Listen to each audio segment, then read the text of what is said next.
आज मैं आपको कौवे के मुताल्लिक़ हैरत अंगेज़, दिलचस्प और हैरान कुन कर देने वाली बात बताना चाहूँगा।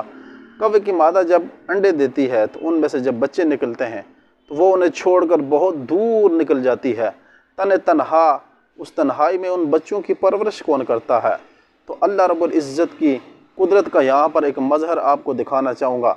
बहुत सारे मच्छर अल्लाह के हुक्म से उन बच्चों के जिस्म के साथ आकर चिमट जाते हैं और वही मच्छर उनकी खुराक बन जाते हैं।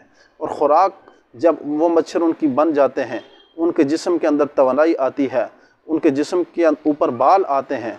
और जब जिस्म के ऊपर बाल आ जाते हैं, फिर उनकी वालिदा उनके पास जब पलट कर आती है तो वहाँ से उनकी परवरिश करना शुरू कर देती है। इस कौवे के मुताल्लिक़ कहा जाता है कि ये हर वक्त खौफ और डर में क्यों मुब्तला रहता है, क्योंकि अल्लाह के नबी हज़रत नूह अला नबीना अलैहिस्सलातु वस्सलाम की इसे बद्दुआ है।